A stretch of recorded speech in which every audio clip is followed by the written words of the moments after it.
नमस्कार, नेपाल होराइजन्स.com मा यहाँलाई हार्दिक स्वागत छ। अब प्रस्तुत छ समाचार भिडियो।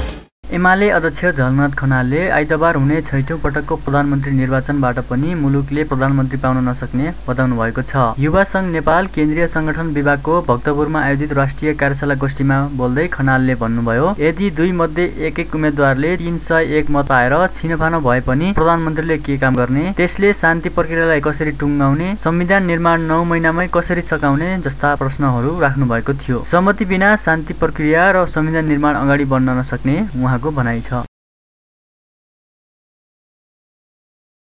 मैले पछिल्लो अवधिमा सुन्दाखेरि के सुनेको छु भने कतिपय मानिसहरू नेकपा माओवादीलाई मत दिने अनि त्यस आधारमा यो 20 गते चाहिँ छेनाफाना गर्ने भन्ने खालको कुरा चलिरहेको छ भन्ने पनि मैले सुनिरहेको छु। तर मलाई त्यस्तो लाग्दैन। 20 गते छेनाफाना हुने मैले कुनै ठोस आधार देखेको छैन।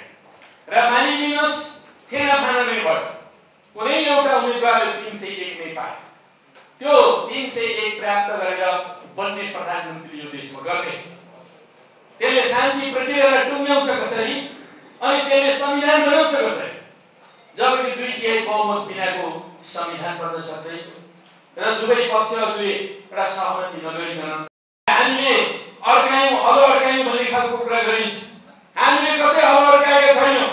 कुनै पनि उम्मेदवारहरूलाई 301 पुर्याएर सरकार बनाउनको लागि खुला मैदान छ। हामी 301 पुर्याएर सरकार बनाउनको लागि आग्रह गर्छौँ।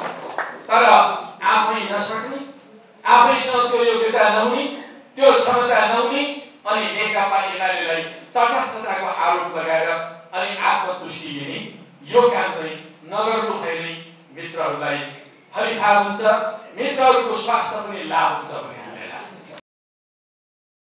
अन्तर्वस्तुको हिसाबले भनियो भने विभिन्न पार्टीहरूमा भएको आत्मकेन्द्रित चिन्तन नै अहिलेको निम्ति सबभन्दा ठुलो बाधक बनिरहेको छ। यसकारण त्यो आत्मकेन्द्रित चिन्तनबाट मुक्त भएर राष्ट्र केन्द्रित चिन्तनको जरुरत छ, जनता केन्द्रित चिन्तनको जरुरत छ, समग्रतामा सोच्ने चिन्तनको जरुरत छ, हामीले शान्ति र संविधानप्रति केन्द्रित भएर सोच्ने चिन्तनको जरुरत छ। नेकपा एमालेले यसै कारण यो कुरा अगाडि सारेको छ।